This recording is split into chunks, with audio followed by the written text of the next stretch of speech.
Next up, we launched the boat in small water in search of late summer walleyes.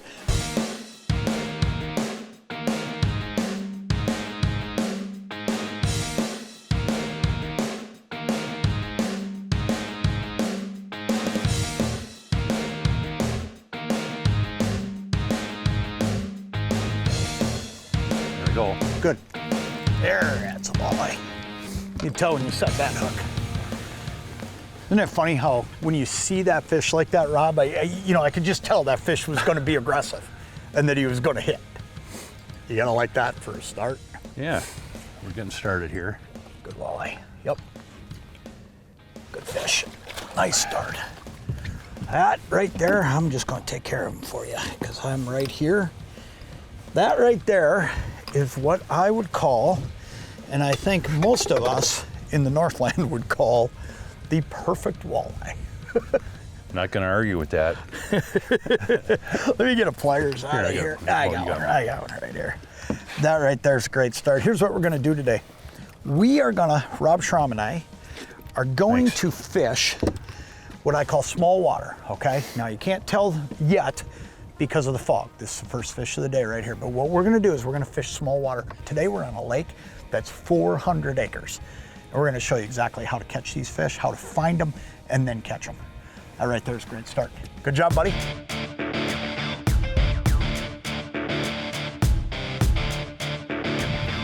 Oh, there we go, John. Good.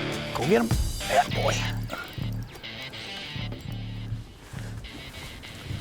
Okay, what do we got? Let's see what we got going on. Nice walleye. Here. Get him out of your way here. Ooh, nice fish. Good one. There we go. Look at that. You seen him before? Not this exact one, but I think his brother's in the live well. Yep. You know, I'm going to show you what we're using quick. Rob, throw that net right back up over that window if you would. Look at that. Another great eye. I mean, this is just crazy good. I mean, it's just awesome. But here's what we're using. And this is a big deal because the easiest way, in my opinion, to make a fish bite is to hang a bait just above them. Remember, walleyes look up. So what's the best way to put a bait in front of a fish and make it easy for them to have the time to look at it and then decide to come up and hit it? And that's with the float. And this is a Phil Pro Series float right here. You can get these right at L&M, but here's the deal. That Phil float right there, it's made of the finest balsa, okay? Then in the top, there's a brass grommet. So every time we set these hooks, we're not cutting a groove in that top. And what I do a little different than a lot of people, I use a single larger split shot. This is a number 2 split shot. Instead of using 2, and you hear me talk about this a lot, if you use 2, here's what happens. When you cast, that line gets going like this. When the line gets going like this, that's how it can get wrapped over the top of the bobber and get hung up and not go down. And then down here, this is really cool. Brand new jig. This is the Lindy live bait jig in B-Max. You can find these right at L&M as well. This is the live bait version. Here's what it's made of. It's made of bismuth. It's the same size as lead. And again, man, you know, tungsten jigs are great, but let me tell you something. You spend a lot of money for a tungsten jig. You can get all the same attributes with this B-Max jig, and you can get them for a fraction of the cost. So that's the setup. And you know, I'm using my live unit today to see where these fish are, but to be honest with you, we drove in and just looked around on the main Humminbird. So ultimately, if you don't have a live unit, you can just drive around, find these fish, park and fish. In fact, a lot of times Rob's just casting. I mean, I'm over here looking and he's just casting and catching these fish as fast as I'm looking around.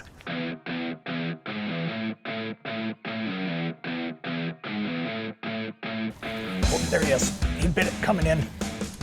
As soon as I moved it. Sometimes they like that. They like that as soon as I moved it, this fish snapped it. They're looking and then it goes. Oh yeah, good one. That for you.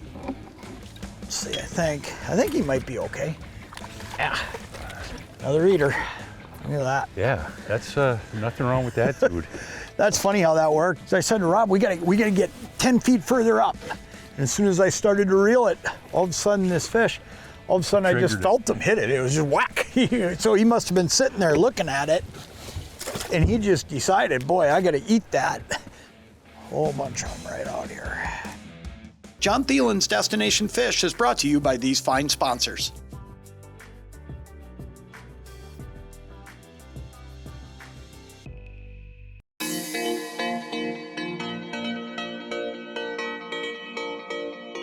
There we go, that quick. This was a loner, so maybe he'll be a good one. Looks good. Same flavor. You need a net? I'll tell you in a minute. He actually feels like could be a pretty decent fish. Looks like he's got a couple shoulders. Yeah, we'll see. He's going to be a good one. Oh yeah. Oh yeah. That's a good one. There's a keeper. Look at that. Gotta love it. Good stuff. You know, sometimes I find too, and that was a great example of it right there. I saw this fish on the live unit, but over there's a school of fish. And this one here, he was by himself out back behind. And I always say, you know, and it can be different sizes in different bodies of water, right? So the body of water we're fishing right now, we've said, hey, we're gonna get a lot of that size fish right here, okay? But we're getting a lot of smaller fish too, and a lot of times those smaller fish, especially when you get into the September type time frame, smaller fish, they'll leave the shorelines, and here's what happens. They kind of congregate together more, where that fish right there, you know, 15, 16, 17-inch walleyes, they'll kind of be loners a little bit more. They're not in the school as tight. So we know there's a pile of fish right out here. I mean, we can see them. But every time we catch one, they're 12, 13 inches. So I'm continually looking around, and when I saw this loner out here right back behind the boat, I fired at him, and you know, he's 15, 16 inches. So even when you see that school there, sometimes you've got to just keep looking around and keep firing, because what you find is that one single over there, or the two back there, or the two out there, those are your better fish a lot of the time.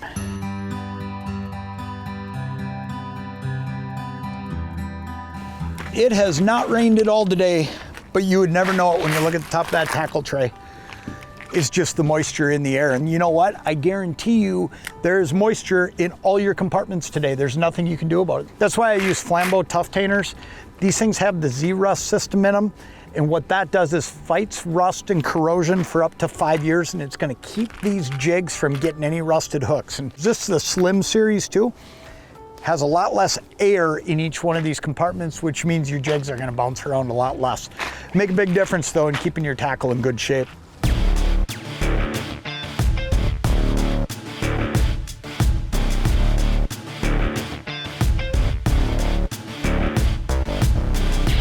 Okay, right out there, about 30 feet. Those are good walleyes, school of them, straight out. There he is, got him. Good fish. Okay. I like to hear that. Yep, this is a good one. I think. Yeah. I think he's a pretty good one. Boy, it's funny. Thinking. You know, sometimes on that Mega Live, you could tell the difference in size of the fish. And I was able to look out there and say, yeah, this is better. This isn't those perch. Man, I'll tell you what, that is a great way to wrap up the day. You know, we came out here today knowing that that's what we were going to catch. We were going to catch a whole pile of eater-sized walleyes, and that's what we've done. You know, we said we're going to keep 4 apiece, and this right here is the 8th fish to go in the live well, and it has just the yummy. Man, it's just, yeah, it's going to be a good fish Friday night, isn't it? I'll tell you what, though, what a fun day. And one thing I would say is don't overlook these small lakes, because I'll tell you what, fish like that, they live here. And one of the things I want to point out here just at the back end of the show today is there's not another boat on the lake, because people just aren't aware of what's going on. Hey, before we go today too, I'm going to have Rob just take a quick minute, tell you a little bit about L&M Fleet Supply Stores, because here's the deal. Since my wife and I moved into northern Minnesota, I'm going to tell you, it's become our favorite place to shop, and there's good reason for it. It's a great fish right there. Thanks, John. You know, I've been there a long time. Yeah.